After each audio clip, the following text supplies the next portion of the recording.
অনুষ্ঠান বাড়িতে কাঁচা আমের যে চাটনিটা হয় না, আমার দাদার বিয়েতে এক বাবুর্চির থেকে নেওয়া এই কাঁচা আমের চাটনি রেসিপিটাই আজকে তোমাদের সঙ্গে শেয়ার করব। আমি তো পুরো অবাক হয়ে গেছিলাম যে এই দুটি উপকরণ অ্যাড করলে এইরকম পারফেক্ট চাটনি বাড়িতেই তৈরি করে নেওয়া যেতে পারে। আর একটা মজার বিষয় হলো আজকের এই চাটনি রেসিপিতে কোনো রকম তেলের ব্যবহার হবে না। তো একদম পারফেক্ট একটা চাটনি তৈরি করার জন্য প্রথমে লাগবে আম। এখানে মিডিয়াম সাইজের আমি দুটি আম নিয়েছি। যদি তোমরা বেশি পরিমাণে চাটনি তৈরি করতে চাও তাহলে আমের পরিমাণটা বাড়িয়ে নেবে। আমটাকে এভাবে 4 টুকরো করে নেওয়ার পর মাঝে যে বীজটা ছিল সেটা ফেলে দিয়েছি।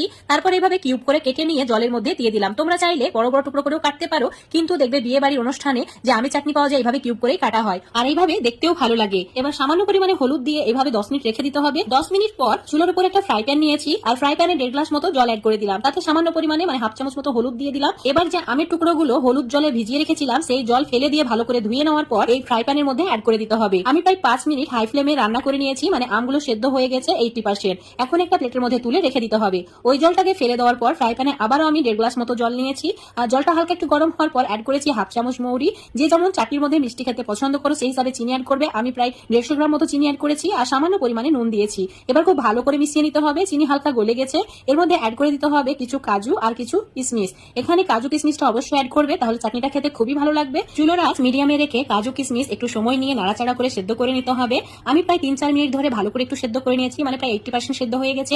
এবার এই সময় অ্যাড করে দিতে হবে সামান্য পরিমাণে ফুড কালার। অবশ্যই এখানে ফুড কালারটাই অ্যাড করবে, তাহলে একদম পারফেক্ট একটা কালার আসবে। এবার আমি নিয়েছি খাবার সোডা বা বেকিং পাউডার সামান্য পরিমাণে, হাফ চামচেরও কম খাবার সোডা একটা বাটির মধ্যে নিয়ে নিতে হবে। তারই সঙ্গে অ্যাড করে দিতে হবে প্রায় 1 চামচ মতো লেবুর রস। অবশ্যই এই মিশ্রণটা অ্যাড করতেই হবে। এই মিশ্রণটা অ্যাড করার কারণে বিয়ে বাড়ির বা যে কোনো অনুষ্ঠান বাড়ির চাটনি এত বেশি সুস্বাদু হয়। এবার এই মিশ্রণটা অ্যাড করে দিতে হবে চিনি সিরাতে, আর এটা অ্যাড করে দেওয়ার ফলে এটার কালারটাও অনেকটা চেঞ্জ হয়ে যাবে। দেখো আমি 2-3 মিনিট এভাবে একটু রান্না করে নিয়েছি, আর এটার কালারটাও খুব সুন্দর চলে এসেছে। এবার আমি একটা বাটির মধ্যে প্রায় হাফ বাটি মতো জল নিয়েছি, আর এটা ঠান্ডা জল। এর মধ্যে 1 চামচ কর্নফ্লাওয়ার অ্যাড করেছি।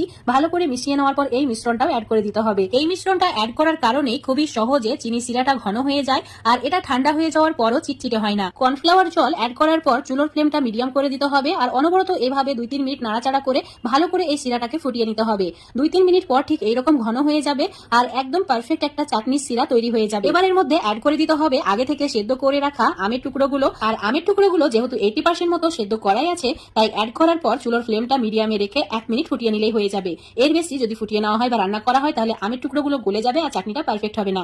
তো এভাবে হালকা করে নাড়াচাড়া করে নিয়ে 1 মিনিট আমি ফুটিয়ে নিচ্ছি। তারপর তোমাদের দেখাচ্ছি। এখন আমি 1 মিনিট পর দেখাচ্ছি। দেখো কালারটা কত সুন্দর চলে এসেছে, আর একদম পারফেক্ট একটা গ্রেভি হয়ে গেছে। এবার এই সময় চুলোটাকে অফ করে দিতে হবে। তারপর হাফ চামচ মতো ভাজা জিরের গুঁড়ো অ্যাড করে দিতে হবে। অবশ্যই এই সময় জিরের গুঁড়োটা অ্যাড করবে, তারপর ভালো করে মিশিয়ে দেবে। এইভাবে একটু নাড়াচাড়া করে মিশিয়ে নিলে ব্যাস রেডি হয়ে যাবে একদম অনুষ্ঠান বাড়ির মতো পারফেক্ট কাঁচা আমের চাটনি।